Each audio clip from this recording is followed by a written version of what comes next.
I'm a businessman, yes, I'm an entrepreneur.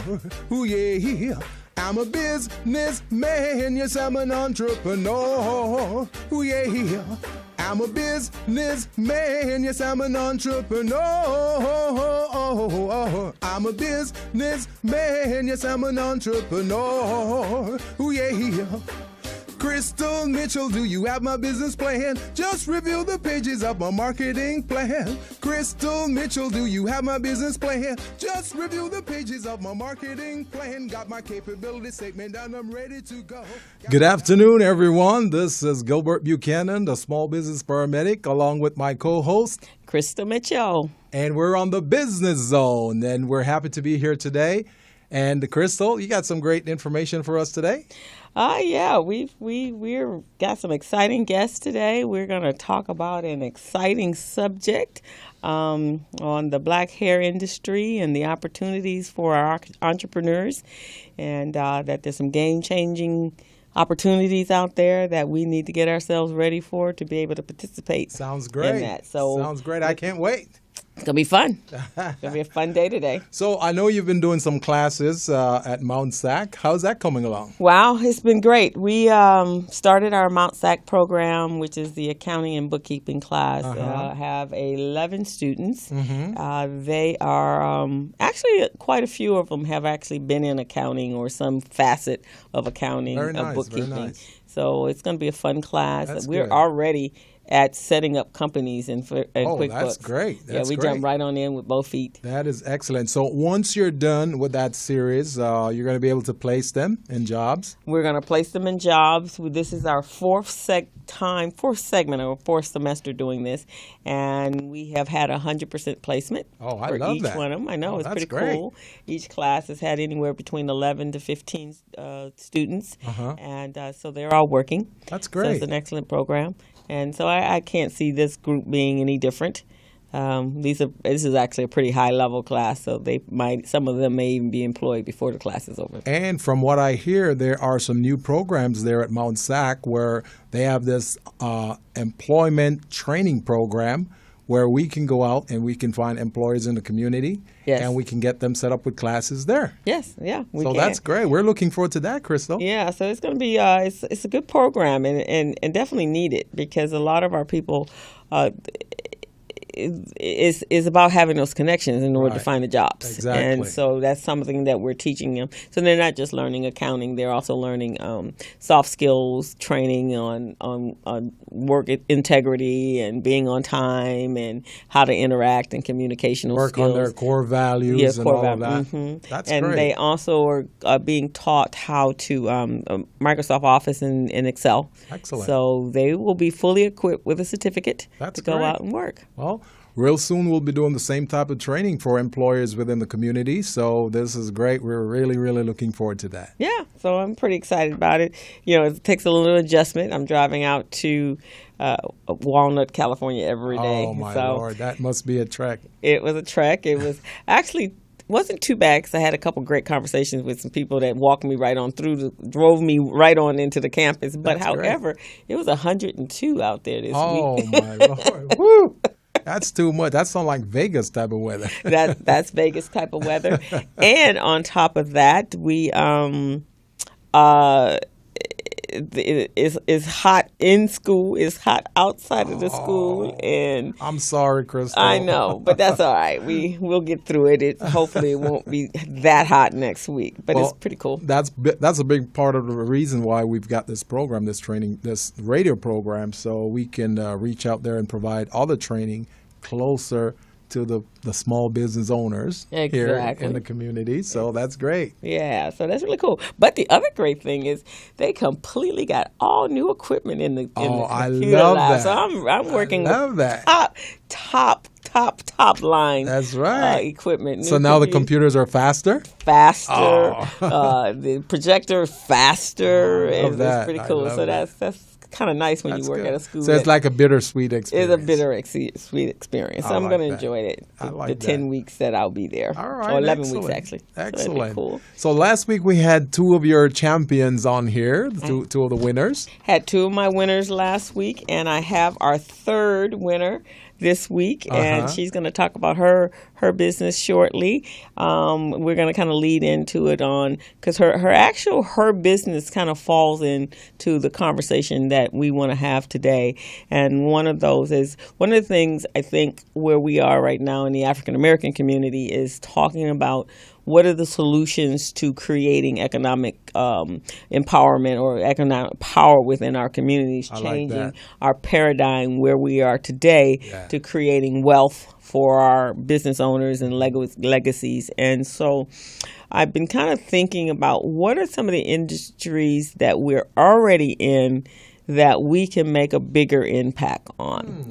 And so one of them, I had gone to a couple of workshops and classes and expos. I moderated an expo a couple of weeks ago, and we actually had this conversation before that happened, and that was the Black hair care and the Black personal care industry. Wow. So in preparing for the show today and to be able to announce our winner when she sits down and she tells you what her business is, and then our guest this afternoon is an attorney.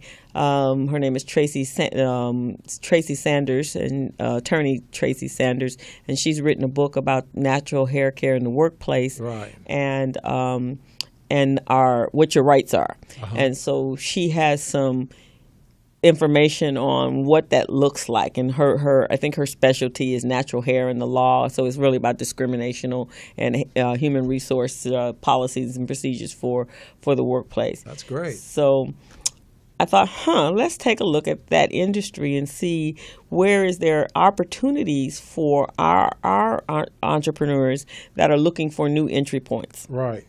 So before we bring up our little winner over here, and before we introduce her, we're going to have a little conversation about what the Black hair care really, what it really means. What it entails first. So some of my research, which was acquired from a marketing research firm, was that in 2012, now very specific about 2012, because what happened in 2009? Yeah, the recession, right? The economy took a nosedive. Right? Yeah. Well, the Black hair care industry had in 2012 estimated size of $684 million. $684 million. $684 million. Holy moly, that's amazing. That makes me want to become a hairdresser. All right, exactly. and they are projecting by 2017 $761 million. Wow. But the thing that's missing from those figures are that they did not include the general market brands or weaves, extensions, and wigs, and independent beauty supply stores or distributors or e-commerce. So when you bring that all together, it is a $500 billion industry. Wow. That's a lot of money, right? That's a lot of money. That's a lot of money. I can't even imagine counting that. That's actually double Greece's gross domestic product. Wow. That's phenomenal, Crystal. Yeah. So that's $500 billion. That's an emerging industry. That's an emerging industry that is primarily the population or the demographic that spends the most money is the black woman. Wow. And she spends about $7.5 billion annually in that industry. Oh, unbelievable. So, and we in that industry 9 times more spent in ethnic beauty supply products than any other marketplace out there. That is phenomenal. So that's an entry point. That's a place that we need to really sit down and think about how we can find a bigger marketplace. We spend more money, even during the recession. They had a 1,400% increase from 2009 to 2013. We're in the wrong industry. Wrong industry, huh? We're in the wrong industry, I tell you. So that's some of the things that we're going to talk about today. Sounds is good. How do we what's that entry into that that marketplace, and what do we need to do? And there's been some barriers, Yeah. so we need to discuss those barriers, and we're going to do that. But so now we're going to bring up our guest, and she will start it actually, because her business is a mobile app that pertains to a specific niche. Yeah, a specific niche within the that marketplace. Oh, okay. And so she's going to come up, and we're going to talk to her a little bit. Excellent. And see where we can go with what she. And so she's going to do her 30-second pitch. Okay, good. So we'll do that right after the break. We'll bring her in after the break. Okay. And, that's going to be good. In the meantime, we want to put our phone numbers out there so people will know. It's 323-293-3375. That's 323-293-3375. So entrepreneurs, go ahead, give us a call if you want to speak to our special guest and ask her the tricks and the trades that she has for this mobile app that's going to help us to get rich. Yeah, right. So we will be right back. We'll take a break. Thank you.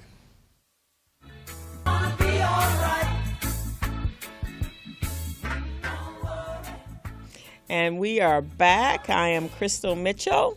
And this is Gilbert Buchanan, the small business paramedic. And we're back on the Business Zone. So, Crystal, before the break, you were telling us a little bit about your next guest, what she did. So you want to introduce her to I certainly will. The public? So my next guest is she participated in the Los Angeles Urban League Nifty Biz Camp that we just came off of a couple weeks ago. She was one of our students, and she created a wonderful business plan, and she actually won third prize in third place. And so we're very excited. I'm very proud of her, as I was of the two other young ladies that were here a couple weeks ago. Congratulations. So we are very proud. So Corinne Thrash, she created a wonderful business plan, and so she's going to introduce herself and tell us a little bit what motivated her to create this, and she's going to give us her 30-second pitch and tell us all about why she chose this business. That only goes to show, Crystal, I got to give you your props because you've been working with these kids for many years, and the service that you deliver to these kids, it's phenomenal. It's immeasurable. And because of your skills and your talents, they're able to develop these winning business plans. So I got to give you your props on that. Well, thank you very much. And so hopefully what we'll be able to do eventually be to find investors to help these young kids actually make these businesses become real. I like that. And that they can, because if you can imagine if you had started your business at their age, oh, that would have man. been 9, 10, 11, 12. I'd be rich by now. I know, huh? But already sold that business and on your next 2, 4, 5 right. businesses by now, right? That's so right. we're going to introduce Miss Corinne Thrash. And hi, how are you today? I'm good, fine. How are you? How are you? Congratulations. Thank you. So did you get the rest after all that? Because it was a pretty intense camp, wasn't it? Yeah. So did you rest last week? Yeah. Okay, well, that's good. So you want to tell us a little bit about yourself? Yeah, my name is Corinne Thrash. I'm going into the 5th grade, and I'm 10 years old. Okay. And so you want to tell us about your business? Sure. Do you want me to start with my 30-second? I would. Okay. Hi, my name is Corinne Thrash, founder and CEO of Braided, an online braiding booking company. My company is for fabulous girls just like me who love getting their hair braided. I have friends that say, I would love to get my hair braided, but I don't know where to go. I know master braiders that say, I'm always looking for new customers. My company brings the two together. With Braided, an online braiding booking company, you can find a top-rated master braider in your area and book an appointment through Braided. Braided is the best place to find your next hair braiding booking appointment. Thank you. That is phenomenal. Phenomenal. I'm sitting here and I'm getting goosebumps going, wow, she's phenomenal. This is great. Right. And a business that's very much needed in today's time, right? So meets the trends. She was, one of the things I asked the kids were for them to create a business that they could start today or right after the camp, and one that they actually could solve a problem that they saw in the community today. Excellent, excellent. So that is very good. I just want to know, based on those instructions, how did you decide to choose that type of service? Well, when I first wanted to get braids, I couldn't find anybody. So I just thought, what if I make an app and it will help other people that went through the same struggle as me find new braids. Wow, that's amazing. See? That's Solve amazing. the problem, right? That is it's amazing. It's a solution for a problem. Oh, yeah. So can you see yourself, when you graduate from high school, what do you want to do what do you want to go to school for?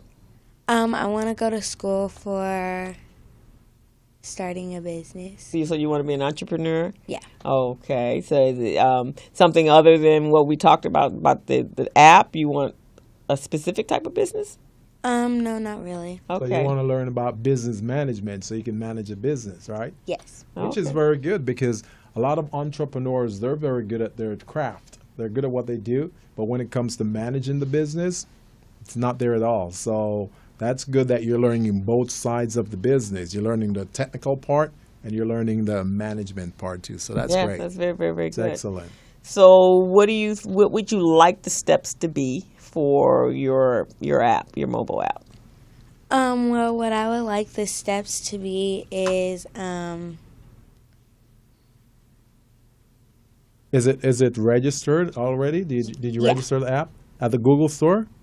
no, I went on GoDaddy. Oh, you did it on GoDaddy. Oh, So you already have a website? so you got Starting, you're going to create a website.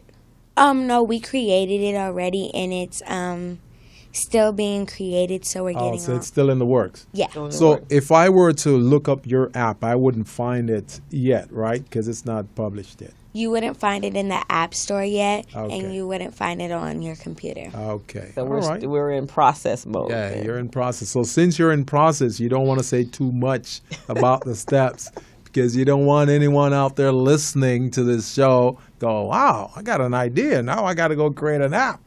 You see what I mean? Yeah. So we want to save some of that a little bit. But you could just tell us the concept, who does it help? Who's your target demographic? That type of thing. Well, my target is for all ethnicities, and That's great. yeah. That's so- great. Because now everybody's braiding their hair. Everybody's braiding. Doesn't matter what ethnicity it is. Doesn't really matter right now. Everybody's braiding their hair. So let me ask this question. So we went through a 11-day camp. So what was your most memorable experience about that camp? My most memorable experience was you had to pick the market that you wanted to target, and it was very hard for doing that. So Okay. What was hard about it? Tell me. what was hard about it is there's so many markets that people do braids, and you kind of had to choose one because like it's a little more complicated. So what made you choose the one that you chose? What made me choose it is we were just thinking, and we were like, oh, well, all ethnicities get braids, so why don't we just do all? That's great. Okay. So, at the top of the show, I talked about the industry, the black hair care industry in a whole. So there's a movement that is actually going on, and it's called the natural hair movement. So that makes the braiding part of the industry very prominent right now. At one point, braids were really popular probably about 10, 15 years ago, and then we started doing our hair with the weaves and wigs and so forth. But now that we're in our natural hair movement, we're back at braids again. And as you can see, there's so many different styles. And so that your app is absolutely perfect, because I've worn braids for many, many years. And when I would leave braids, it's mainly because I could never find a braider. And so you're always constantly searching and looking for a braider. And then they weren't always the most reliable people. So you could have gotten your hair already to go in and get braiding. And years ago, braiding used to take 12 to 14 hours. We would actually sit in one spot for 12 to 15 hours. I don't know how you guys do that. To be a woman. I could not do that. So, and then others, depending on the length of the braids, you could be there like 2 days. It could be a 2-day process. Oh, man. So it's like a bonding. It's like a girlfriend bonding time because you're talking about everything under the sun. So this app will be able to help us be able to find that reliable braider, right? Yeah. So earlier you said the size of the market was 700 and what? $761 million by 2017. Wow. Take a look at this. We're looking on Small Biz Pro on our market research, and it's saying that the combined market, for hair care products, services, hair care services, $20 billion. $20 billion. $20 billion. So from 760 in 2017 to moving forward is going to be 20 billion. So look at that. You're going to be a millionaire. Yeah. That's amazing. Yeah, huh? That's amazing. You can take care of mom and your brother and your father, everybody, huh? The whole entire family. Yeah. That is amazing. That's fantastic. So when you were in the camp, what skills did you learn that you think is going to help you in school for your next school year? I learned how to keep in control of my money, and I learned that you have to pay taxes each year, and it's very hard to do that. And where did you learn that? Where did you go where you learned that? Oh, I went to Junior Achievement Finance Park. Okay, so that was an amazing experience, wasn't it? Yeah. So what did you think? You think it's still easy for mom to do what she does? No. No? Okay. It's hard to be an adult, huh? Yeah. Yeah. Wow. Yeah. So were you one of the ones that said that you weren't going to get married early, weren't going to have children because all of that stuff cost too much? Yeah.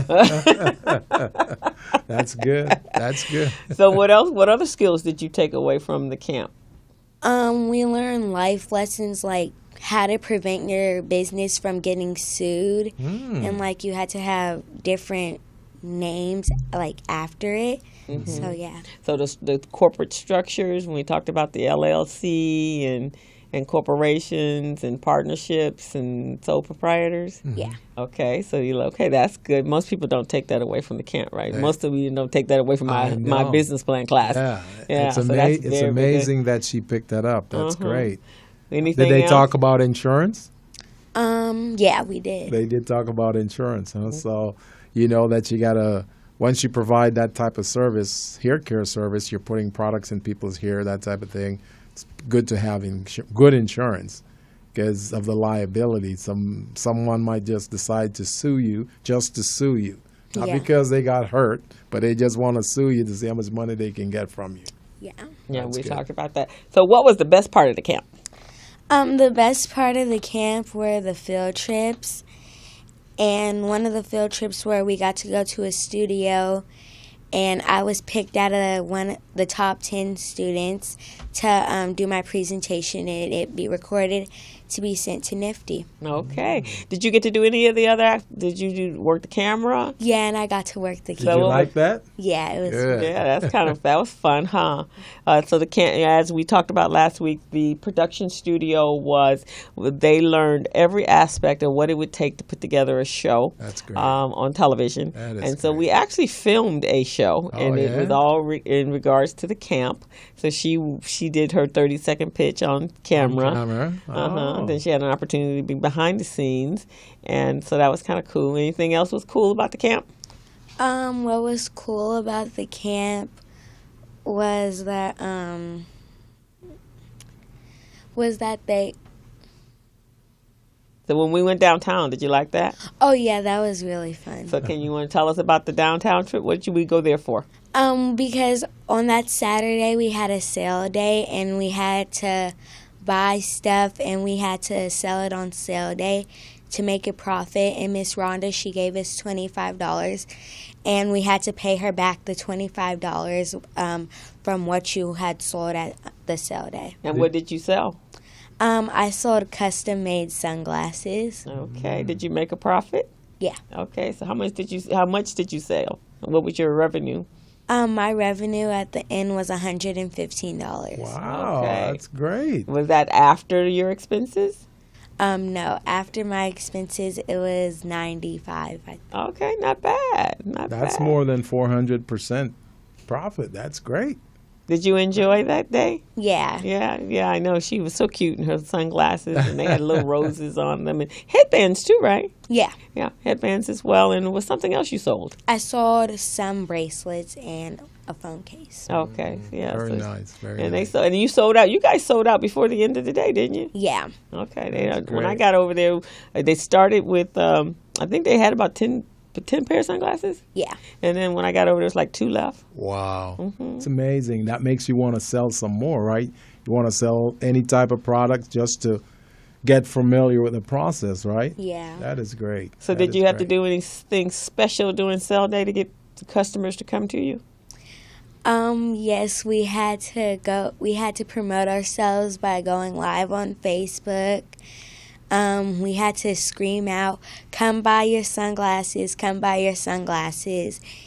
And yeah, we had to advertise a lot. Okay, so that's what you have to do in business. You have to advertise, you have to attract the customer, and encourage them to come over to buy to you. And there was a lot of competition, so there were 29 other businesses right there in the same space with you. Yeah. Yeah, so that was pretty cool. So what was the hardest part of the camp?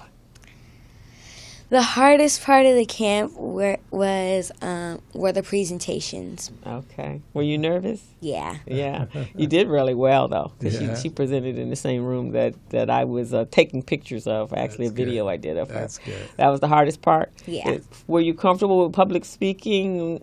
Yeah. Okay, so you were good with that. It was just remembering. And they had such a short period of time. I have to take my hat off to these kids, Yeah. Young entrepreneurs, because we actually really spent 7 days putting together the business plan. Wow, that's phenomenal. Because we had field trips, we went to Junior Achievement, then we went to the shopping trip downtown, Yeah. which is the wholesale trip, Yeah. and then we did the production, the film production. So we really only had about 6.5 days, and I was pushing hard, but they rose to the occasion, and they actually have a full business plan. That's great. Did you like the numbers? Yeah. Yeah, you like when we were creating and how you got to your numbers? That's good. So if you were going to tell someone to come to the camp next year, what would you tell them and what would they learn from it? I would tell them, if you really want to start a business and you want to be rich when you get older, you should go to this camp, and they will help you start a business plan. They will help you almost do anything that has to do with the business. Okay. So you think when you go to school this year, did you start school already? No. Okay, so you already have a jump on some of your friends, huh? Yeah. Yeah. So, and math is going to be a little bit different. So everything you do in school now is going to be a little bit different, because you're going to look at it as to, I'm learning this because it could be beneficial one day when I'm running my own business. So it's going to change. It changed. Your life has changed. Yeah. Now you're a full-fledged entrepreneur. And Okay. welcome to the Entrepreneur Club. We love having new members in our club, don't we, Gilbert? Oh, yes. It's very challenging, but it's rewarding. Right. So So- one day, maybe I'll be doing your books. Gilbert will be using his program Yeah. and getting you business ready and helping you. I have some friends that do marketing. We can promote your business. Yeah. And then you can become part of that $20 billion industry. $1 billion industry. And as a matter of fact, just like I did for your other two winners, I'm going to offer this to you too. My program called Small Biz Pro. Small Biz Pro is a business management, procurement, and market research assistance system that help small businesses and entrepreneurs become business ready, contract ready, and bank loan ready. So with this system, all you need to do is to go to the website and log in to the website. You're going to register. So did you already create a business for yourself? Yeah. Oh, so you registered it and everything. Mm-hmm. Oh, that's beautiful. Look at that. That's amazing. So you've got a fictitious business name and all of those things, right? Yeah. That is beautiful. So that makes it even better because with this system, you get to upload all your important business documents so you can access them in 10 seconds or less from anywhere in the world using your smartphone, your tablet, your laptop, or anything like that. Yeah. That's going to be amazing. So if someone asks you for your business license, you just log in, bam, there's your business license. They ask you for your insurance, bam, it's right there. Ask you for your business plan, bam, it's right there, right at your fingertips. That's phenomenal. So I'm going to give this to you. And what I want you to do when you go to the site and you register, just send me an email with your name and said, hey, you know, I was on the show and I'm the third place winner from the Nifty program, and I'll extend your membership for life. You'll get lifetime membership. Oh, thank you. Okay? So here you go. So that's your very for you. first business tool Yes. that you'll be able to use to help grow your business. So let's do one more shout out. Tell everybody that look out in the future for the name of your business. Look out for the future of Braided. The website is going to be www.braided.biz. Okay. I like the name of it. Isn't that pretty Braided. cool? It's very easy, very simple, easy Right. to remember. Yeah. And so we're going to be looking forward. So, always you can reach back to me as a mentor to help you moving forward. Mr. Buchanan over here, You know what I'm thinking? I'm What you thinking? surprised that name was not taken yet. I know, huh? Braided. You're amazed at how many Yeah. things that are ethnically inclined that are not Exactly. already taken. Braided. That sounds so easy. Like anyone would want to register it. That's amazing. I know. So she had a great name. Good job. Yeah. Good job. Thank you. Yeah. So we want to thank you for coming on the show. Thank you. And we look forward to hearing more about your businesses. Soon your mom is going to be on the show because she's got some fantastic stuff for the business community. So you're pretty lucky. A lot of the kids that were in our program, not all of them, but quite a few of them had parents that were in this space, in the entrepreneurial space. So when I grew up, that's why I'm an entrepreneur, is because I was exposed to it at a very early age. So those children that are with have parents that are in the entrepreneurial space, they're very, very blessed and very lucky because you're going to be taught how to, just by watching your parents, just how they do their business. You'll acquire some skill sets and experience just by doing that, whereas a lot of people don't have that opportunity. How to do So it the right we way. wish you the best of luck, sweetheart. Thank Thank you. you. You're And welcome. thank you for having me on your show. So Okay. we'll go ahead and we'll take a break right now. And for those of you who are listening, you can give us a call here. You can talk to us about this program and talk to us about what you just heard from our young entrepreneur who has a phenomenal business called Braided. So our phone number is 323-293-3375. That's 323-293-3375. We'll take a break. Okay, we'll see you shortly.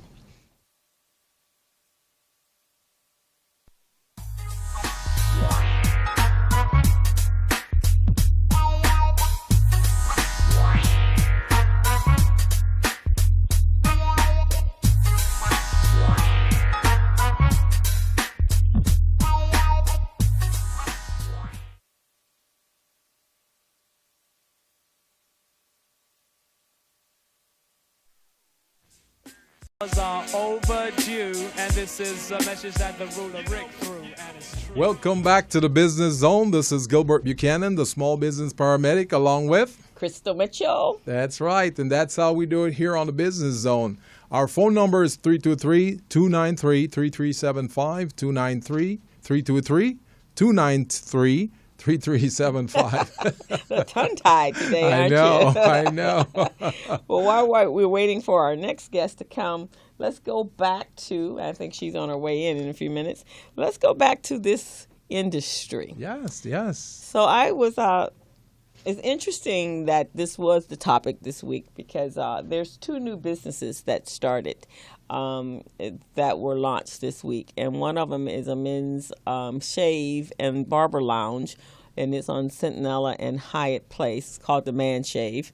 And then the other one was and this is an area that I think that we can find entry into, was a beauty supply store that is now black owned. Really? And yes, and Wow.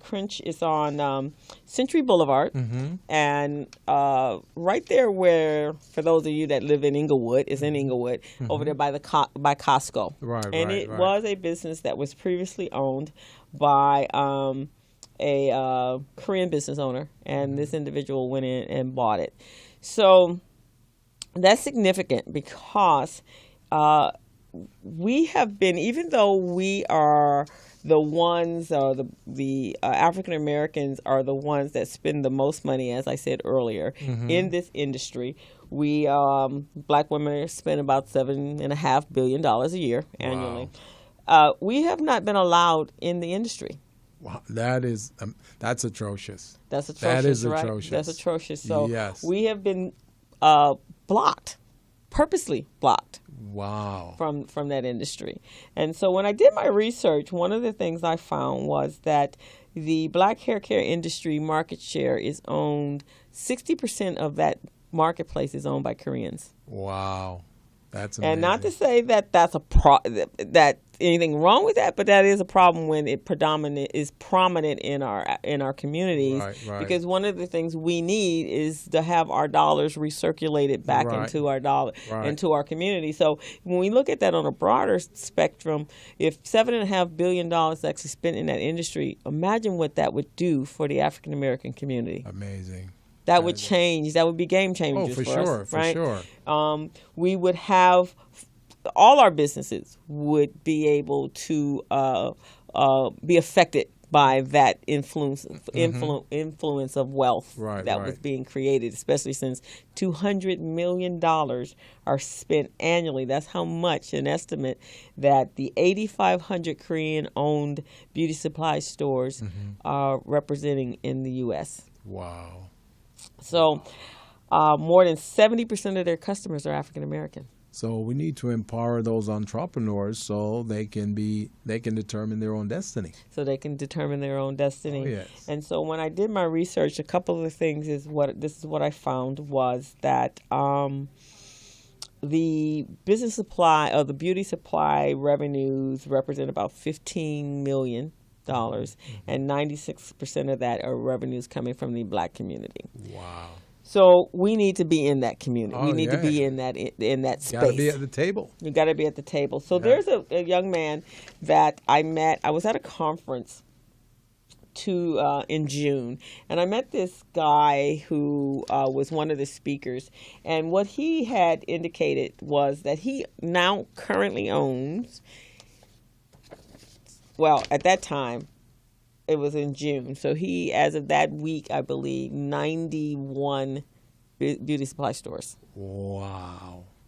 So what he did was, during the recession, some of the things that were going on, some of the background, I personally believe, of the natural hair movement was that in 2009, we really didn't have the discretionary income Right. to spend that much money, that kind of money on getting our hair, doing our weaves and so forth and so on. So we kind of went to a natural place. Right. And then we realized we kind of liked that natural space because the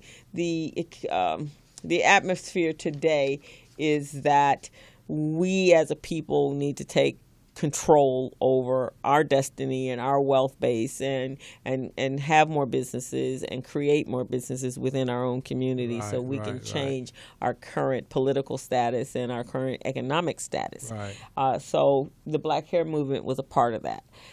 So this guy, his name is he's a Professor Devin Robinson, and he's the individual, and he's out of Atlanta.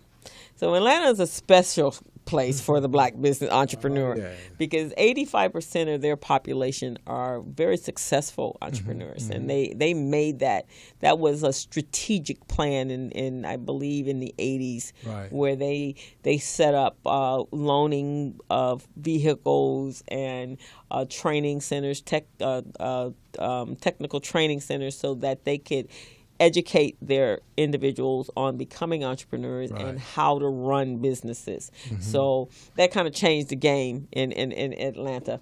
And so he was one of those, and he felt that that kind of money being created in our communities off for us was actually a crime. Wow. He felt that was a crime, that someone could come into our communities and be able to walk away with $200 million and leave us with nothing. Wow. And then they can determine to do whatever they want to do with that funds. And a lot of the times that money is not brought back into our communities. They don't even buy sodas in our community. They bring everything in. It's like camping. They camp in, camp out. That is phenomenal. So isn't that some phenomenal stuff? Oh. So he made an effort at the time. And I was being generous. I was saying, when we talk about in our communities, talking about boycotting various organizations and industries, we're talking about some stores and some businesses that are very pro African American, and they are hiring our people and our students, and they have our product lines in their store. So I'm thinking, okay, well, you know what? Maybe we do need to be more strategic, and we have to be a little bit more blatant about what we do if we really want to change what's going on in our communities. I agree. You agree? I agree. So Professor Robinson, actually, they boycotted for 1 week. Wow. What was the outcome of that? 50 stores. Wow. Guess we got to start boycotting more often. And I was thinking a whole month. It was 1 week in Atlanta. Wow, that's amazing. But what he did do, it wasn't just boycott and just throw anybody into the business. He actually has a beauty supply institute. So he's doing what we're talking about doing, educating the beauty specialists, professionals, the hairstylists and the barbers, and giving them all the business acronym that they need in order to run a successful business. That is phenomenal. And then they could have their salons in the back of the store. And now when you come into the beauty supply store, then you can ask a person, is this going to work for my hair? If this is going to do this, and is this the best product for my hair, or is this the best product when it comes to hair for my hair? And now they can get answers from professionals that are actually working in that profession. And you know that there's a lot of entrepreneurs right now in that space that they're doing a lot of different types of things just so they can stay competitive. And here was something sad. The other day I was talking to one of my other business partners and my girlfriend, actually, and we have some friends that are hairstylists. And she was saying her friend was telling her, whom she's known for a very long time, she was going, wow, I'm working. She has one job at the airport, and she goes, and I'm working there, but I really need to make some more money. And so she's like, but you're in hair care. You actually taught it. What are you talking about? Yeah. She goes, yeah, but maybe I may start working for Uber. Excuse me? So they don't even feel that they can make money in an industry that's worth $20 billion. The value of her business. Right. No. So I think so that's an industry that we really need to look at helping and growing our hairstylists and our barbers who have been in the business for 15, 20 years, how to get to that next level. What are the new opportunities that are out there? So when I did some research, I found that we, with the natural hair movement, which when our next guest comes on, she will talk about that. It has opened a whole window of opportunities that is just waiting for us to step into. Wow. And it's very critical that we start developing those individuals, those female and the male entrepreneurs, to approach this industry with a different mindset. So currently, in the last, since 2009, since the recession, there have been over 34 new Black-owned cosmetic distributors, products and care, personal care and hair care, and lipstick and hair, from everything, from skincare. So those are out there. So that's still an entry place, is creating product and manufacturing that product. And the United States need manufacturing companies. Right. Because now you can hire people on a bigger scale, right? We, in addition to just doing hair, being a stylist, you can actually create styling tools and applications that can that's big, huge in this industry. Supply chain management and logistics. Right. Those are all what we call trendable type of businesses, right? Yeah. And when we think of supply chain, we think maybe groceries, but this is a big marketplace. Right. And so those are different new entries that you can. And that's why we want to capitalize on that. Yeah. It's a new market. It's a new market. It doesn't have too much players in it. It has some, but not too much players. That's what we want to get into. Yeah, we want to get into that. So if there are any hair care professionals that are out in listening land right now that are in this space, please call in at 323-293-3375. We'd love to hear your opinions on how we can grow and how we can expand the black hair industry and bringing it back into our communities so that we can help you if you are finding some barriers in order to get to that next level. What do you need from us in order to help so we can help you do that? Because Gilbert and I both have been in the industry of helping individuals grow their businesses for, I guess collectively, we'd say 40 years, huh? That's true. There's no doubt about that. Right. And then that's the reason for the Business Zone, is providing you with this information, these resources, so that you know that to get into it before it's too late. And this is a small window we got going on here. And there's about $7.5 billion up for grabs for people to step into to become new multi-million-dollar business owners. So in addition to your salons and spas, you can create franchises, special niches for the black hair, the natural hair movement, expansion of retail chains and channels, and social media. Oh my God, the entry into that. A lot of the things that I learned is through YouTube. Yeah. So I actually learned to do my own hair because I couldn't find a braider because I didn't have the braided app.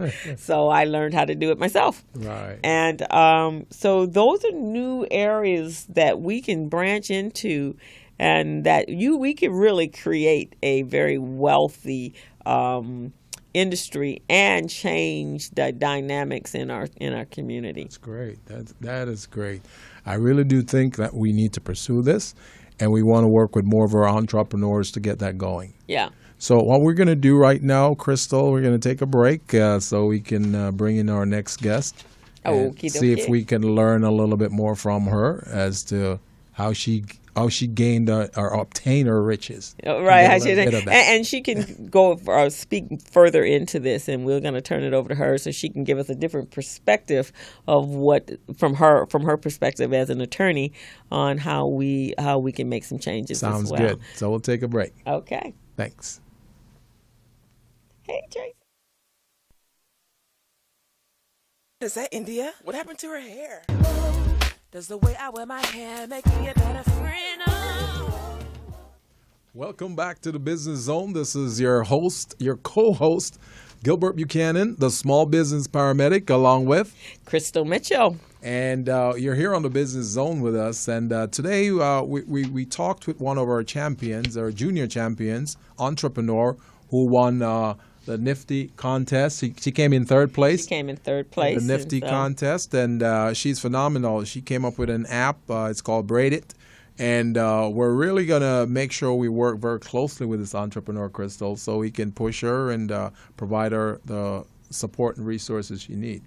I'm so proud of all the kids that I work with the. You did a phenomenal job. Yeah, it was fun, and I enjoy that part of my business. Were you like a helicopter mom, hovering over there? No, I was actually a little tougher than their moms. A couple of kids, they were trying to use the mom-child kind of negotiating. Yeah, I think it was going to work, right? I don't have children, so that does not work for me. I guess they didn't know, right? They didn't know that. So, like, oh, man. And then one day I fussed at them. They're like, oh, my God, Miss Crystal is mean. Because they weren't following and they weren't paying attention. No, Miss Crystal is not mean. She's just a disciplinarian.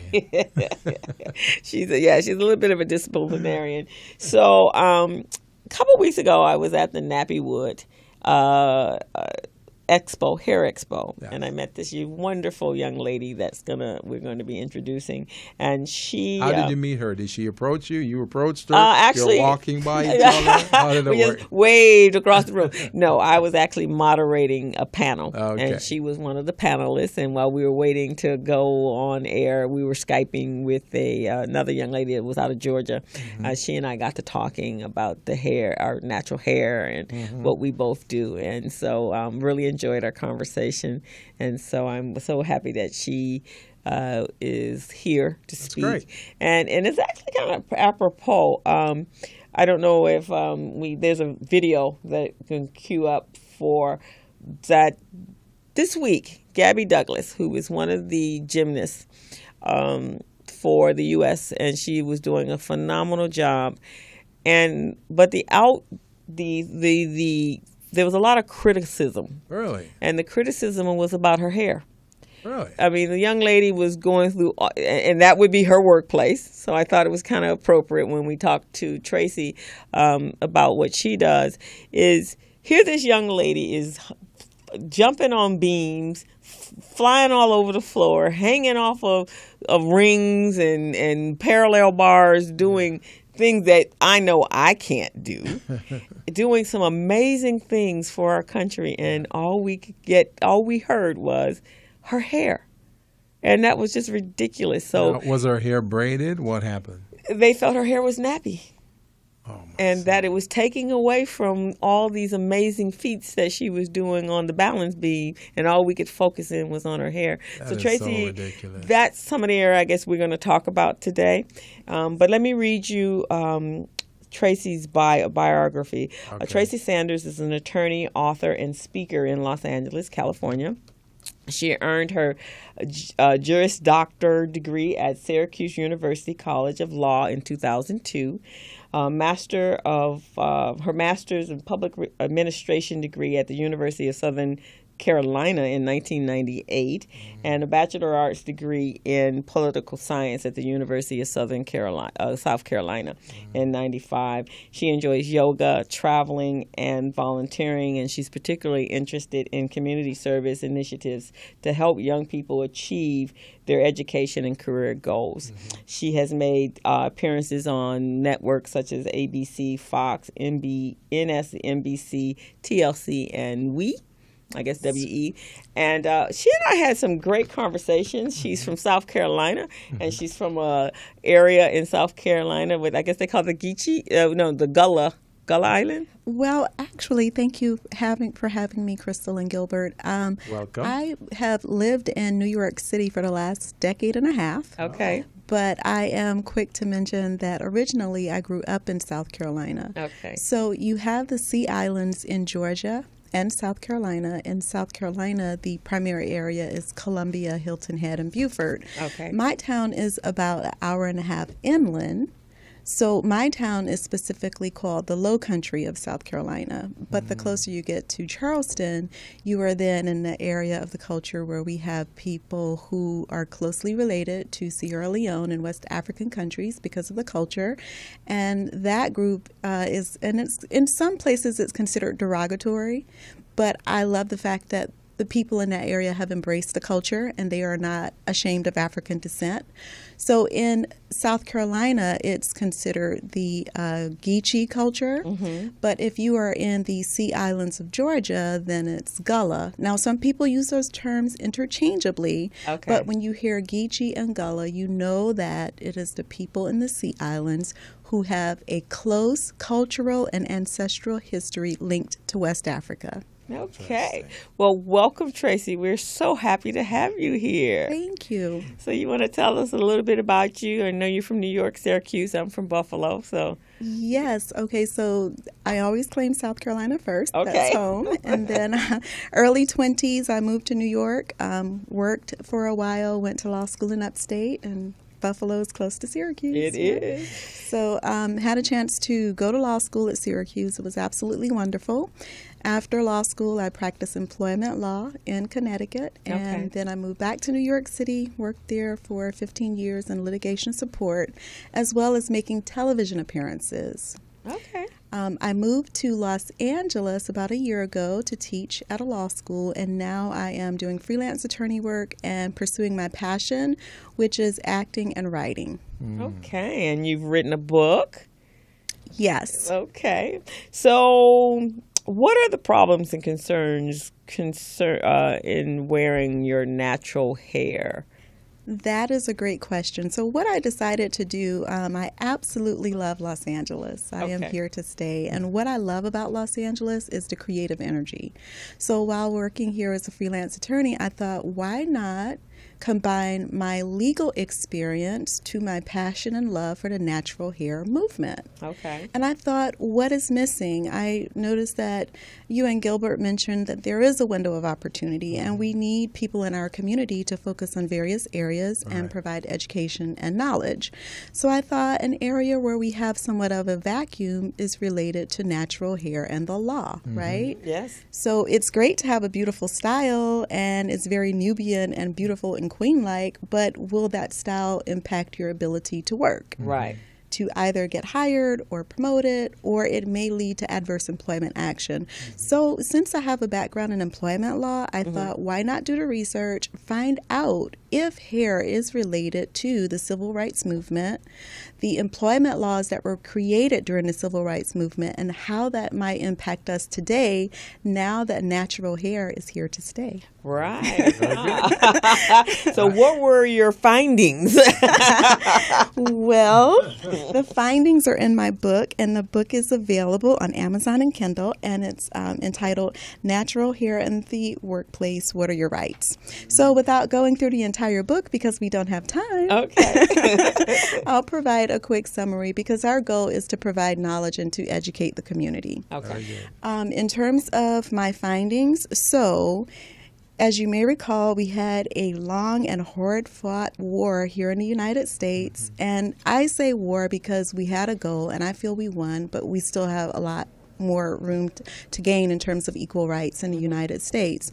That is related to the civil rights movement. Before 1964 and signing of the legislation of the Civil Rights Act of 1964, African Americans were very disenfranchised in the workplace, right? You didn't have equal opportunity commission. You didn't have a right to sue if you felt you were discriminated against based on race. Right.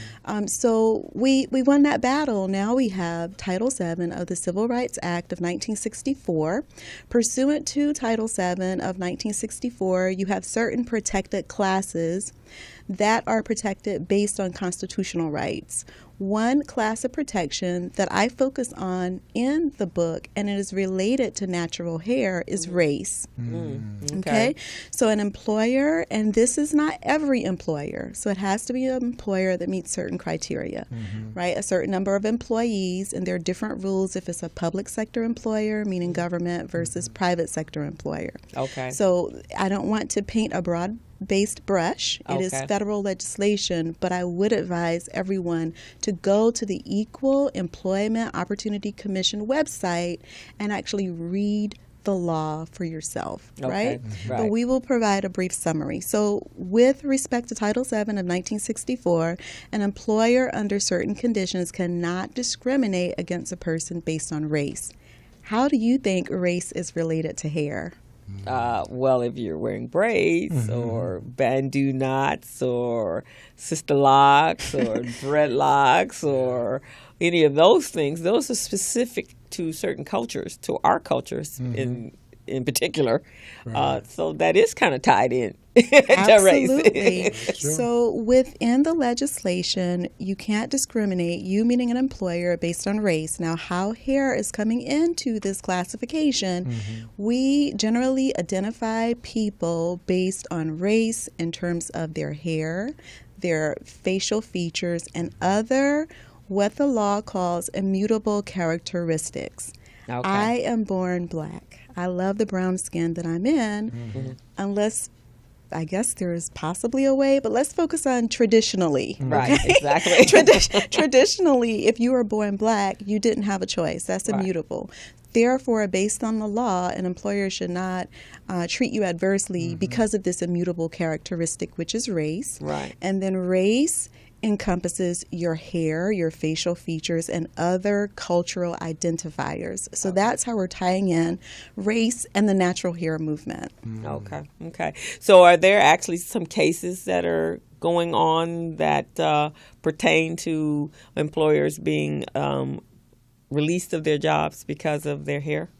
Yes, unfortunately, we have had cases in the media, but I would like to circle back to what you mentioned in terms of Gabby Douglas. Okay. Now, I think that's a great example because when she is competing as an Olympian in the gymnastics competition, it is, in a sense, a workplace. But what's interesting about that is she's not on American soil. Right? Exactly. So we want to remind people that if you move to France, you can't hold up Title VII and say, I'm protected, right? So that's how it's a little bit different. Also, the workplace is going to change, and that's the beauty of the hair industry. If you're working in a certain occupation, perhaps the employer's dress code and grooming policy might not have a particular need or requirement in terms of restricting your hairstyle. Right. So if you're working in the creative industry, if you're a hairstylist yourself, or you're an artist, makeup artist. Think of creative work where the concern might not be client interaction or business interaction, where a certain hairstyle might be perceived as unprofessional. Okay, I know that sounds harsh, but a lot of it is based on the workplace, and that's why I love the fact that you mentioned the Olympics, because it's non-traditional. It's a non-traditional workplace. And in that environment, you're thinking about sports. Women are working hard to win. You're going to sweat, and all of us African-American women or women of mixed ancestry or some other cultures, for example, Jewish women, and I am not calling or naming cultures to offend anyone, but anyone who understands in certain environment, if there's moisture, if there's heat, if you have your natural texture, it's going to get puffy, or for us, we sometimes use the term nappy or kinky, and I love to discuss that as well. But the point I'm making is Gabby is working very hard. Right. She's sweating. Okay, and we know what happens to black hair if it's unpermed, unchemically treated when you're in that environment. And she's in a place where it is okay for her to be natural. It's not a beauty pageant. It's a gymnastics competition. But what I love about Gabby Douglas is she's incredibly beautiful and she's perseverant.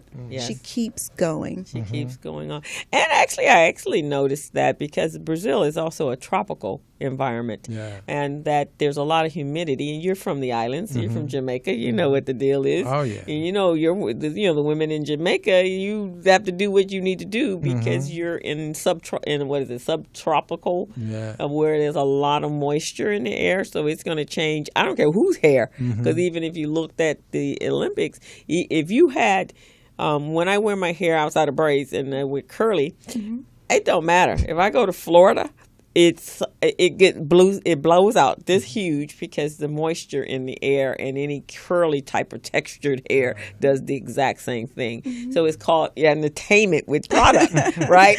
Because you're walking around with this big old huge hair. Exactly. So your climate has a lot to do with what goes on with our hair.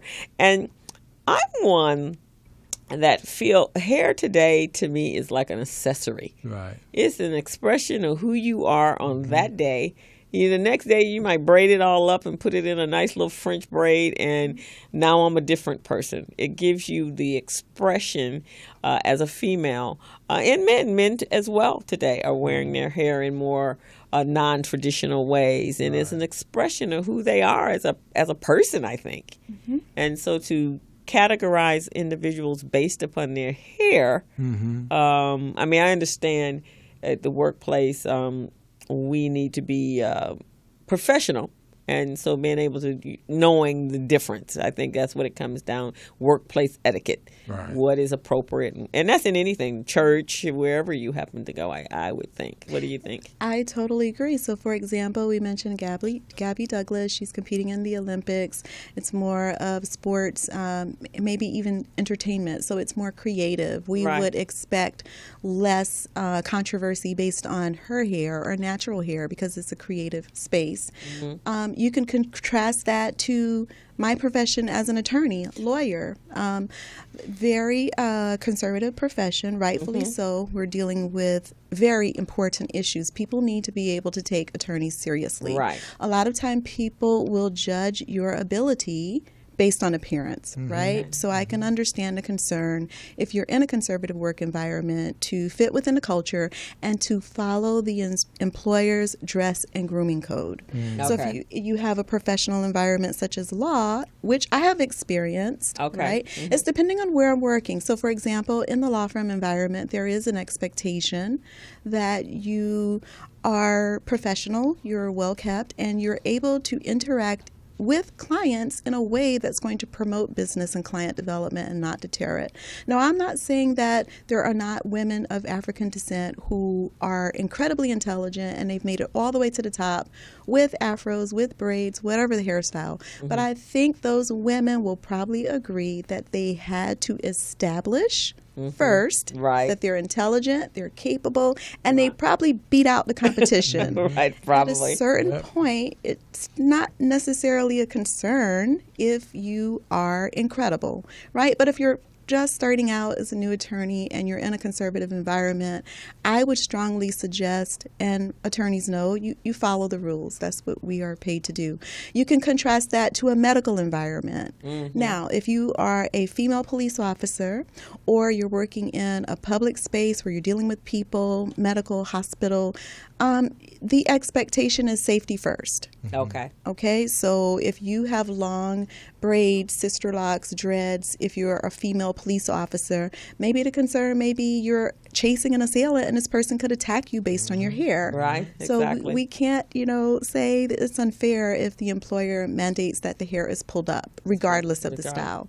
In the health profession as well, you're dealing with sanitation and safety and patients. So I'm saying all that to say this: the book is not extremist. I'm not pro don't follow the rules. I'm not advocating file Title VII claims. What I'm truly advocating is education. Know the law. Know your rights.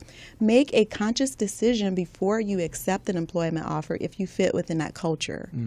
If you're already employed, understand the anti-discrimination policy, but you should balance that with the dress code and grooming policy. Because I knew you were coming on the show and we had this conversation, I did some research. And in December of 2015, the Marine Corps actually authorized that their female officers could have locks and 12 hairstyles, but they had to keep it pulled back into a ponytail. As if your hair was long, then pull it back into a bun that would be appropriate for the style of the uniform. So, if the U.S. military can embrace it, I think we can figure out workable ways.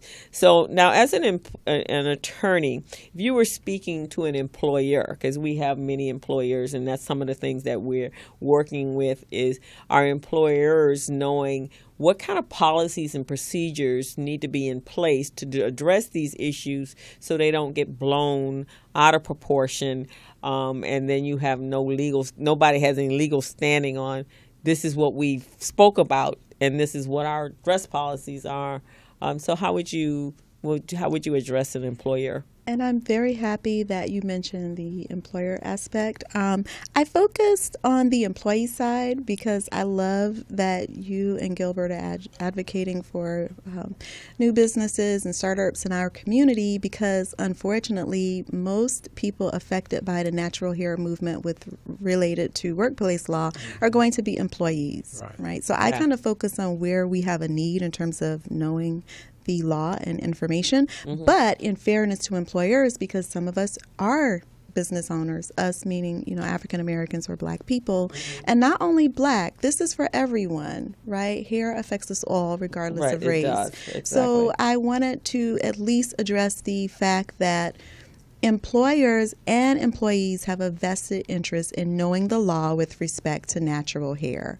What's amazing to me is why is it even an issue? Because for other cultures and races, natural hair isn't a big brouhaha, but for us, it's, it's an attention getter. And I say that because going through some of the cases the concerns and the language in the case law from the employer's perspective is some of the black hairstyles, particularly the women, were distracting. Okay. Too much attention. Okay.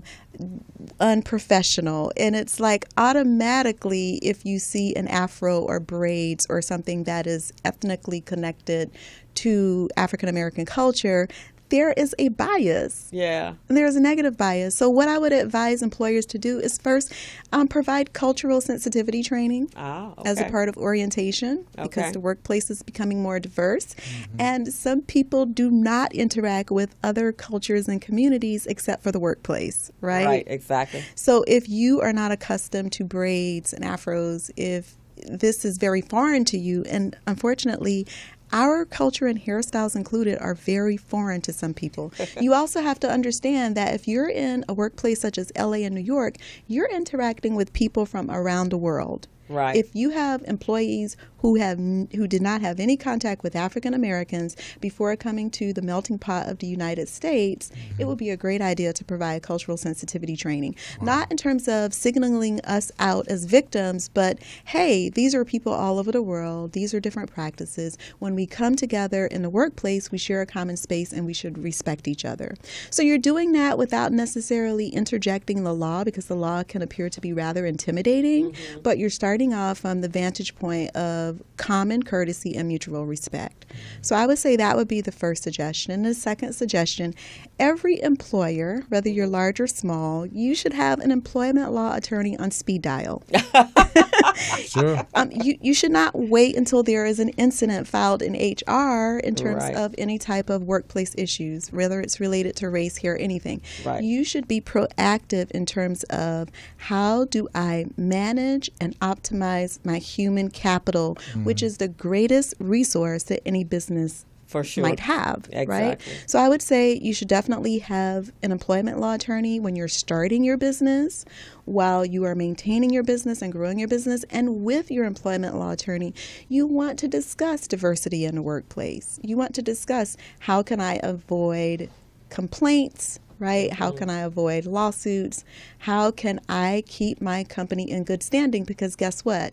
Complaints and lawsuits affect the goodwill of your business. Right. So you want to spend that money on the front end and not wait for something bad to happen. Right. Yeah, on the back end. And that's something that we've talked about is creating those teams that when you start a business, even as an ongoing business, you need to have a good CPA. You have to have your employment law attorney. You obviously need your corporate attorneys, and because that's two different areas, right? Yeah, of so expertise. corporate, and that's a great point, Crystal, because corporate, you need to have someone who can help you with your corporation, LLC paperwork, if you're LLC, or even doing things in terms of expanding. Maybe you want a different business form. So your corporate attorney is going to work closely with you, and if you're in the state of California, perhaps issues related to filing with the Secretary of State in California, anything with your corporate business form and the entity itself.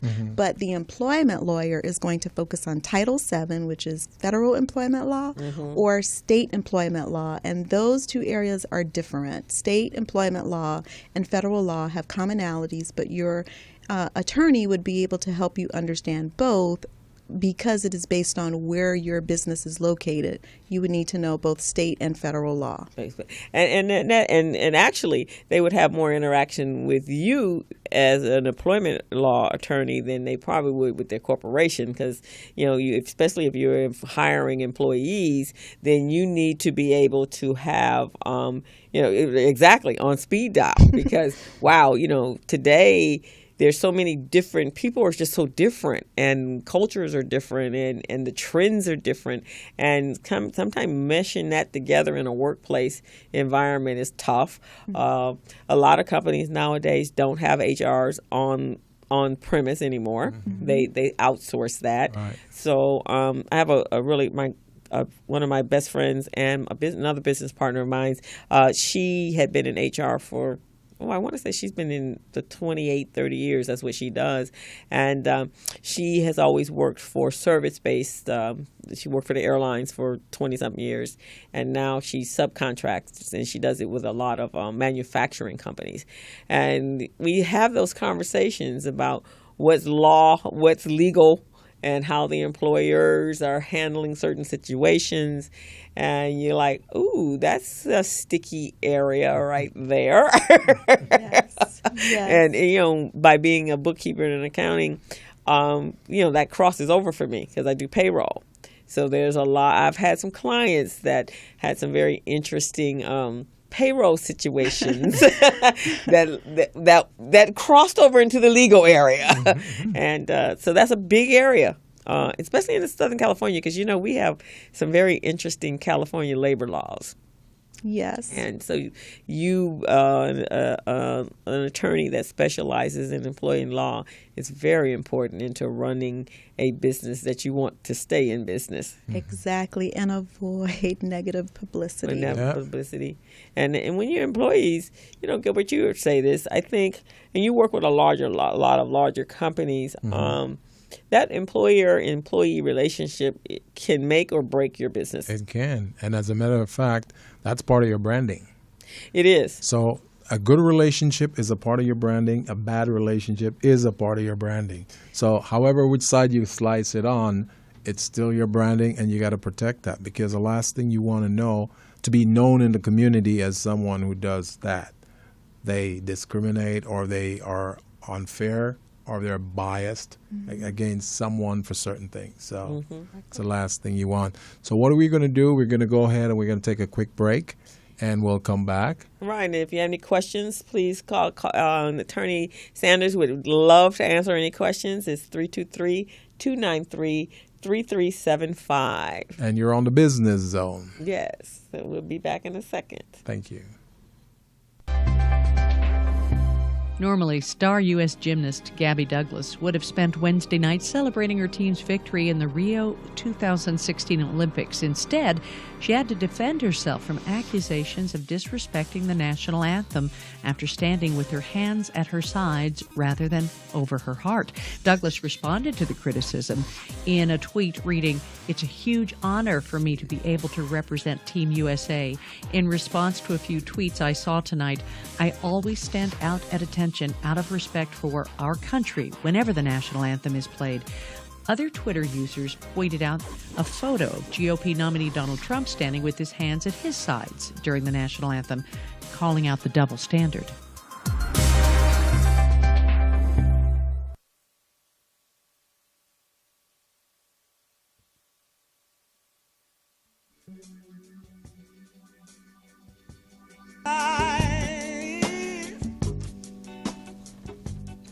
So we're back on the Business Zone. Gilbert Buchanan here, your co-host, along with my co-host, Crystal Mitchell.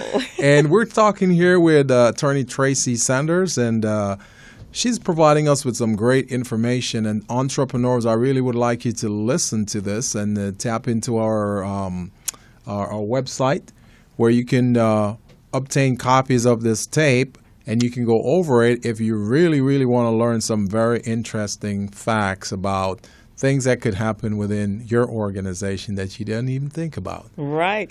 And Tracy, you have a special event coming up in relationship to your book. You want to tell the public and our listening audience about your book? Thank you so much. I'd love to invite your listeners to come out to my very first book signing in Los Angeles. Yay. So it's going to be held on next Sunday, August 28th from 3 to 6 p.m. at Simply Wholesome. Oh.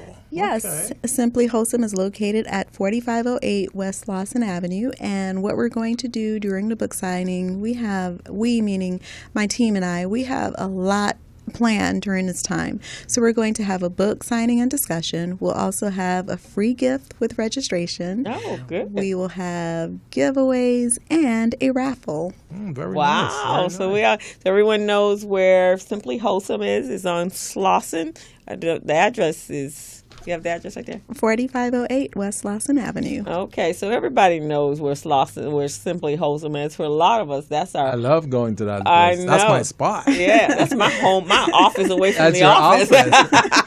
My going meeting there. place whenever I need to meet somebody. As a matter of fact, I'm sitting here thinking, I need to get a smoothie from there. You know, smoothie, and you like the meat patties. The beef patties. The beef Oh, patty. yes. You know, Oh, he's yes. Jamaican, so he really... Oh, yeah. If we're not at a chicken. Yeah. Yes, exactly. He has some favorite Jamaican restaurants, but he'll except for I'll take a little exhibit down there. Yeah, you'll go over there. So this book that you've got, is this the first book, or you've got second, third, fourth? This is the first book. The next one is being published very soon, and I am writing about natural hair in the schools. Wow. Oh, that's amazing. Wow. Okay, we got issues there too. Yes, I don't know if you followed the case in Kentucky this summer where school had planned to ban natural hair, afros. I did hear that. Braids and ridiculous. So a student and her family spoke out. Apparently, the ban has been lifted, but that has happened across the United States. So definitely want to do a survey of the issues related to natural hair in the schools. Wow. That's unbelievable. The babies. Unbelievable. Mamas already have a hard enough time getting the children to school. I was going to say something, but I said, no, I won't say it because we're on the air and it will get all the way out there. And it may be part of my branding, my negative branding. So. Keep that to yourself. You can tell me about it after keep it to the show. myself. We'll talk about it later. So. Wow, that will be a great book to read as well. Yes, and it's so interesting that because we're not the only culture that's very self-expressional in our hair. Right. I remember when I was working in corporate America at an insurance financial planning, so that's pretty conservative, like a law firm. There were a number of employees that at that time it was the goth look and the rockabilly look. And so it was very extreme.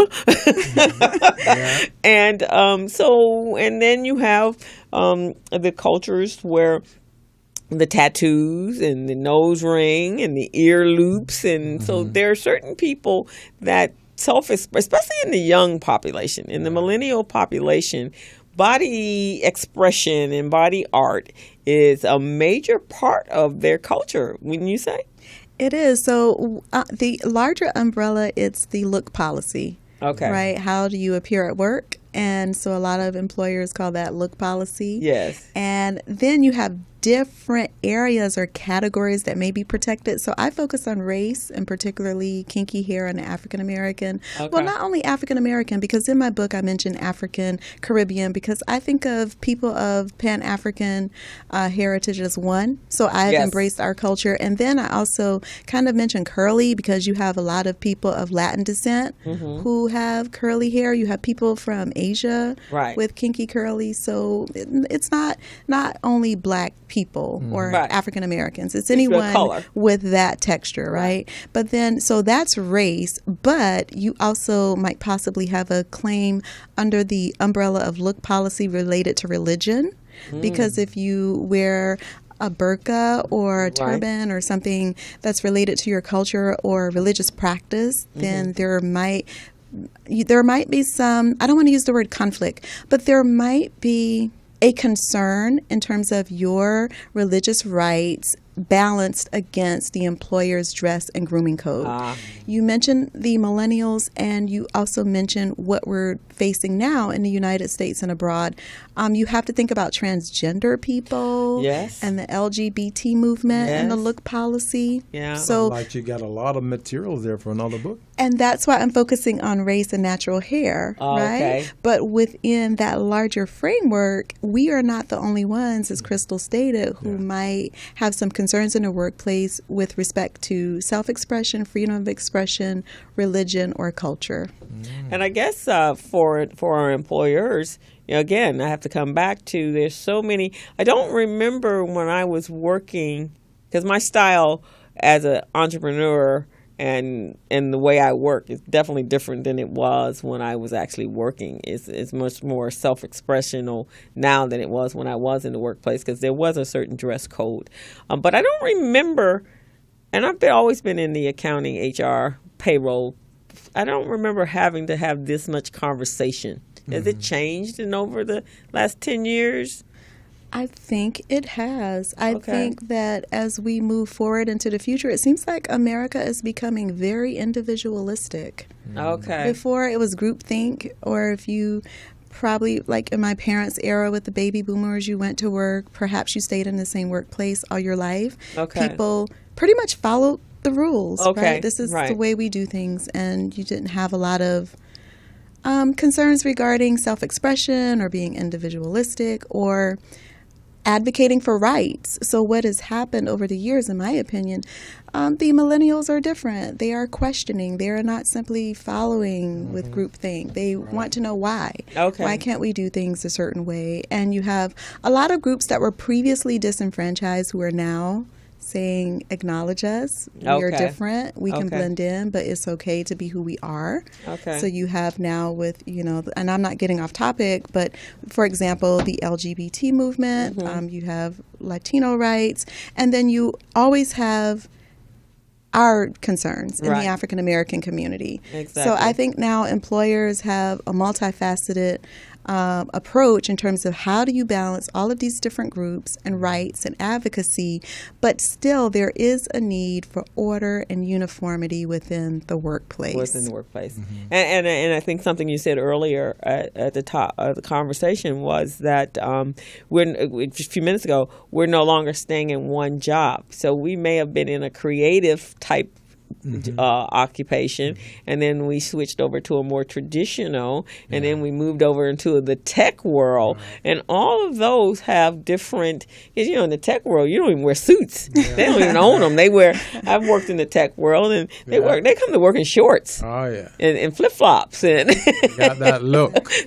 roll out of bed look. They wrinkled shirts and stuff. Bring their dogs to Bring work. their dogs to work. Right, exactly. So we're such a wow, we truly are a real melting pot right now of so many different disciplines and work environments. And you could have crossed in your work experience across all of those planes at one time. So I guess the employer does have to be very, very specific about what they expect. It's easier, I guess, if you have a certain work uniform and attire that you provide your employee versus them being able to dress however they want to. Right. And I think it's what you mentioned earlier in terms of the natural hair movement. Yes. I think that we've always had natural hair as African Americans, but it's something about within the last 5 years. Yeah. I love the fact that a lot of African American women or Caribbean or African descent women with kinky curly hair, including everyone, Right. Are conscious in terms of the need to be ourselves. Be ourselves, We don't be have expressive. exactly. We don't need to necessarily chemically treat our hair, try to make it straight, and necessarily conform with larger or mainstream society. That's great within your community, but again, it's going to possibly pose some questions in the workplace. In the workplace.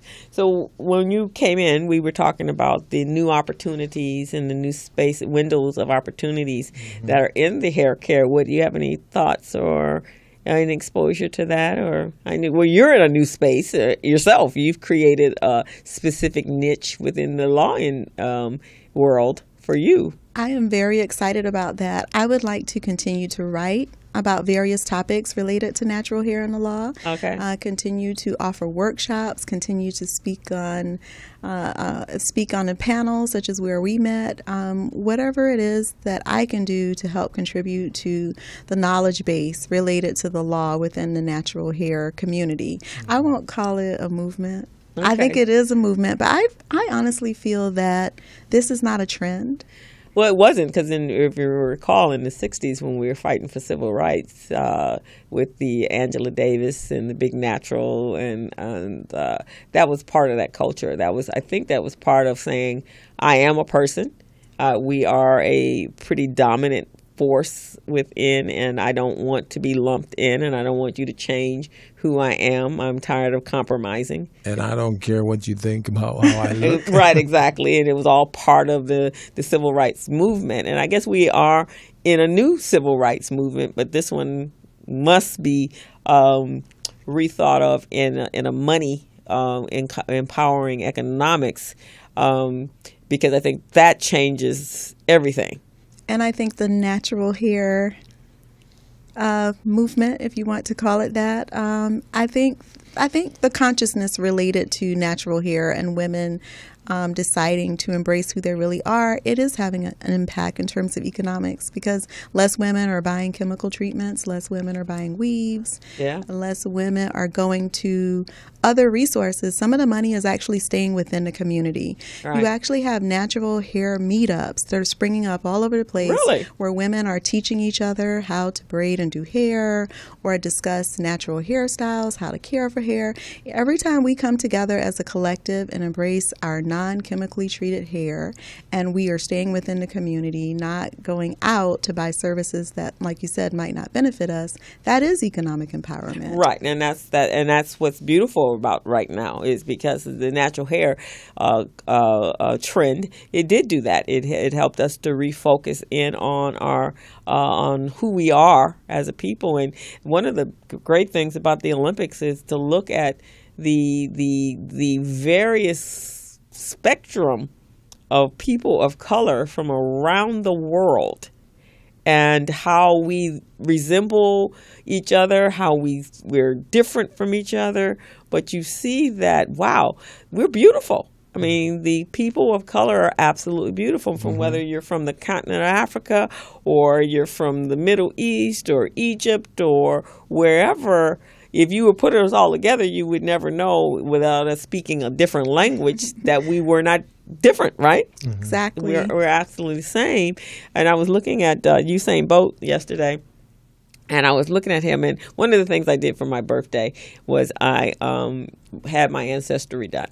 And I think I shared that with you. And yes. And it was very important to me to do that, because I wanted to find out for me, where did my ancestors come from? And it was such an empowering feeling. So when I was looking at Usain, I was going, oh, look at him. I wonder if because his mom looks like she is from Ghanaian, and his father is probably from Kenya. And so you can see the different ethnicities, but with an origination, where you originated from. And we know that as the ships came across from the continent of Africa, their first step was Brazil. So a lot of them were there, and in the islands in Jamaica. And so, of course, the differences for the countries that really didn't get as diluted as the Americas did, because the slave trade was different in different parts of the world. Yeah. I'm thinking that with him, most of us, we're descendants from different African tribes. Right. And you've got Nigerian. I think there's some from Ghana. And I'm trying to remember. A lot of us came from the Ivory Coast. The Ivory Coast. Yeah, the Cameroon, because mine is Nigerian. Right. And Cameroon. And I'm thinking Usain Bolt is a descendant from the Nigerians, because when they came to Jamaica, what they did, they tried to, of course, they enslaved them and have them do what they're not supposed to do. But then many of the slaves escaped. Oh, okay. And when they escaped, they went into the mountains. In the mountains, they have these indigenous Indians. And these Indians, there are two types of Indians. You've got three types. You've got the Maroons. Okay. The Maroons are hardcore ragamuffin rebel. Okay. They don't take anything from anyone. Right. So my family was merged with the Maroons. Okay. So, and if you read up about the Maroons, you'll find out that the Maroons were so rough and tough that they chased the British out of Jamaica. So the British came with their guns and everything, and the Maroons had nothing. They had stones and, like spears and all of that, but they defeated the British. The British had guns. Oh, they defeated them. Okay. They were so embarrassed they couldn't go back home to England. Okay. So I think they went to Australia or somewhere. What are the other two indigenous So you've got groups? the Arawak and the Caribs. So it's amazing. And of the three, the one that they claimed that was most peaceful was the Arawak. They're shorter, a little bit more docile. The Carib, they defend themselves. They're roughnecks. Okay. And the Maroons, they just control the countryside. Oh, okay. So are they still in today's Jamaica today? Today, you still have traces of them. They're not as prominent as they were before. Okay. But they're still there, and you'll see traces of them. And you see the dark skin, the forehead is a certain way. Oh, okay. And they're just fierce. They're very competitive. They're very fierce. Okay. So I'm thinking Usain Bolt is from that side. That side of it, for coming from Nigeria. And you notice he's very tall. Very, very tall. Nigerians are very tall. Oh, okay. Okay. Yeah, so. In my book, actually, I mentioned when I moved from South Carolina to New York when I was like 20 years ago. I mean, not 20 years ago. That was only... Because you're a baby 20 years ago. What are you talking about? 5 years ago. 5 years ago. That's hilarious. Could have never been 20 years ago. Yes, it was 5 years ago. There you go. But so I was very young, right out of high school, finishing college. And in South Carolina, I remember when I first moved to New York, which is the melting pot, it was my first true introduction to interacting with African American, Caribbean, and African culture. Different, huh? Coming from the South, I love my African American people, but most of my friends were Caribbean or African because it was, instead of like a migration, it was like immigration because the Northeast in New York was very different. Yes. And coming from a very small southern town, I'm talking 3,000 people at the most. Yes, a lot of my very best friends who understood the cultural preservation and the connection with Africa. As a person of African descent, I found myself tied or connected to a lot of the girlfriends from the Caribbean or from Africa because it, in certain spaces in the United States, it kind of appeared as if it wasn't as glamorous. A lot of people focused a lot on mixed ancestry and the curlier hair. And here I was, a brown-skinned girl with, as some would call, when I was in South Carolina, it was like, oh, if your natural hair is coiled, then it's called nappy. But when I moved to New York, it was kinky if I didn't have a hair weave or relaxer. And I just found a level of comfort with people who were not ashamed to be African. Good. Because you guys, you wouldn't really have that, like what we deal with here. Is that prevalent in the islands? Or at least, I know you went to New York. You came from New York as well, right? Racism is very, very prominent in Jamaica. Okay. Between the people? Oh, you mean... Like yourself, within the Jamaicans themselves, not necessarily the people that... Well, it is in Jamaica, that's why our motto is out of many, one people, because there's so many different cultural ethnicities and races there. Okay. You've got everything you can think of: Chinese, Japanese. Yeah. You've got Syrians, Latinos. You got black. Everybody, white. Everybody's there. But the blacks occupy are 80% of the population. The other 20% is everything else. Okay. But that 20%, they get more of the privileges. Yeah, I noticed that. As opposed to the 80%, even though we're dominant, right? Yeah. And then I'd say 3 to 5% controls the country. Okay. And that 3 to 5% are not black. Yeah, because I think maybe Nigel. I think it was Nigel. Where's Dunfall? You're talking about Negril. Negril. So I went there, and I was actually surprised because a lot of shop owners, the shop business owners were Indian. Yeah, that's what I'm telling you. And I was very, very shocked by that because I'm thinking, okay, I'm going to go to a black country. Right. And we're going to be prevalent, right? Yeah. Where we go. So wherever I've been to the Virgin Islands, St. Martinique, the Puerto Rico, and I'm going, well, wait. What's going on here? Because it was actually less even than here. Yeah. Actually, as far as business owners, and the poverty was It's definitely different. And that's why I think the connection when I moved from the South to the North, it was being in a different place. Not necessarily that I was also, from Jamaica or from Nigeria, but it's like you're new to New York from someplace else, and you understand how it feels to transition, as opposed to people who were already there. Exactly. It was always home for them. But I also found that the commonality coming from that part of South Carolina where I grew up, where it was okay to acknowledge African ancestry, a lot of the girls that I made friends with, there seems to be cultural preservation of African culture from their homes, whether it was, Jamaica or Trinidad or... And it's amazing that people like us who migrate to the U.S., we tend to preserve our cultural heritage a lot. Like, we'll do whatever to promote that.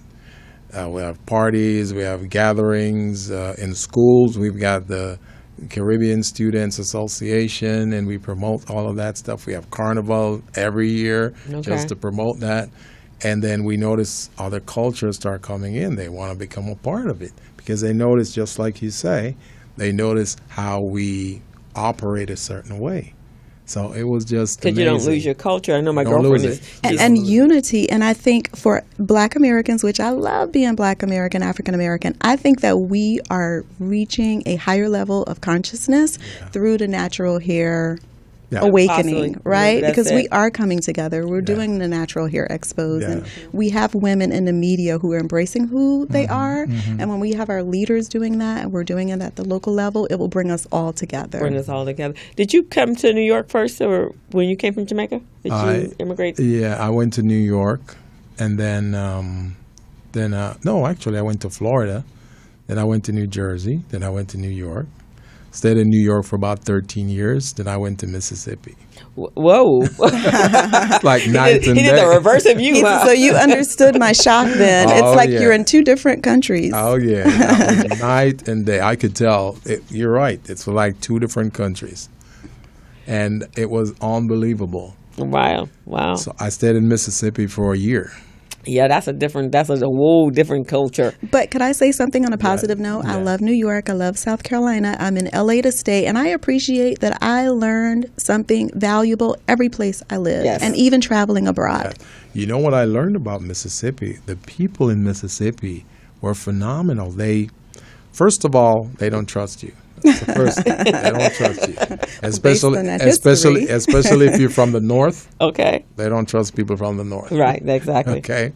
But then if they warm up to you for a little bit, then they'll embrace you. They'll bring you, they'll give you whatever. You go to church with them, they cook for you. It was just amazing. And then another side of that is if you're from California and you go down there, because they equate that to Hollywood, right? Yeah. So you are special if you came from Los Angeles or from I don't care where in California. You could be from wherever, down the smallest little city in California. You're from California? That's how you're from California. And I think Crystal has some Southern roots too. Yeah, my Southern root, Alabama. My family's from Alabama. You go. But I was born in Buffalo, New York. Got it. And like you're saying, that I would not trade who I am is based upon where I grew up, and so I grew up in Buffalo, and it was a different culture. It was very multicultural. I lived in an area that it was every ethnicity, so I never really understood the differences. But my mom left Alabama because she couldn't stand the distinction between black and white, and that was not who she was. Right. And so that's why she didn't want us to grow there. But I have family. All my family is in the South, and that's who they are, and they are who they are based upon their living there. And some of them migrated to Chicago in the North and New York, and a lot of them have gone back there. Me, I never grew up there, so the South has never really been part of my landscape. So I'm a Southern California girl, so that's just all that there is to it. But and the cool thing about that is the core values that you develop from your parents, from those environments. Exactly. You carry that over into business. Yes. And one of the key things about doing business is to exhibit your core values. because people, your clients, they relate to you based on your core values. If your core values are similar to theirs, they'll want to do business with you. Yeah. And that's probably why you kind of bonded with those groups. Love those because, girls. because the core values, they were very there. similar. Family, going to church, and the food. And another thing, being so nice and polite, having a lot of manners. When I first moved from South Carolina to New York, I would say, yes, ma'am. No, like, what? So I don't do that anymore, but that's part of your core values. Yes, I stood out, put it that way. In Mississippi, they call me Mr. Gilbert. Yes, Mr. Gilbert. Yeah, everything is Mr. and Mr. Gilbert. Ma'am, yes, ma'am, no, ma'am. I was a little bit of a rebel. My mom was a rebel, and we had some conflicts there with some of my relatives because my mother didn't teach us to do the yes, ma'am, no, ma'am. She thought that was being subservient. I'm like, no, Mr. and Mrs. is what I've taught them. So they were like ready for us to get. She's definitely New York. I'll go back to New York. But before we go off the air, we want to thank you, Tracy, for being a guest, and it was very enjoyable, as I knew it was. Yeah. And once a month, we're going to be talking about black hair, or the black hair care industry, because I think it's an area we need to focus on. But before we do go off, I need to mention our new beauty supply store is called Urban Essence. It's at 3530 West Century Boulevard in Los Angeles. They're going to give you 10% of your purchase when you come in the store for any purchases over $50, and you need to mention that you heard about this on the Business Zone. Excellent. And so they're open for business. They're going to have their grand opening October 8th. So please, you guys, go over to the Urban Essence Beauty Supply. Spoke with the gentleman today. His name is Brian. Wonderful conversation. So go support him, and let's help him get a part of that $200 million that's in that industry. That's what I'm talking about. And he can open many more, and then bring in some other folks to open many more.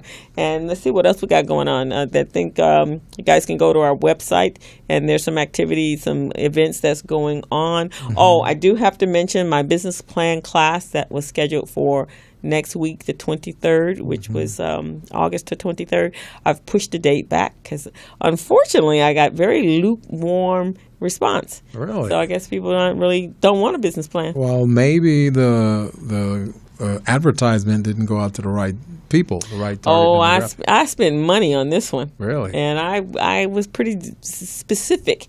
So I'm going to go back and redo it, though. I'm going to work with a really good friend of mine, Natalie Goucher, and Mogul Mom. We're going to see if we can work out some different types of marketing approaches or strategic approaches for it, and we'll see what's happening. So it's going to be in October sometime. I haven't set a date yet, but everybody will will keep you abreast.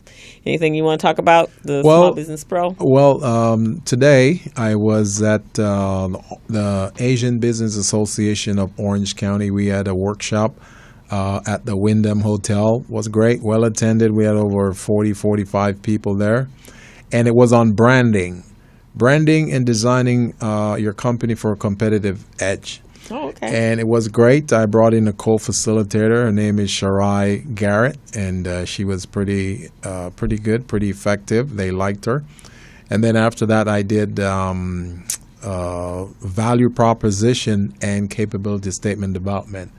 So we're going to carry this show over on Tuesday the 23rd. Okay. We're going to do it with GLAC. Oh, okay, fantastic. So we're going to do that show at that workshop at the hotel, 4 Points Hotel in Culver City. Oh, okay, right there. Yes, so we're doing that for GLAC, and it's going to be phenomenal. So we're looking forward to that.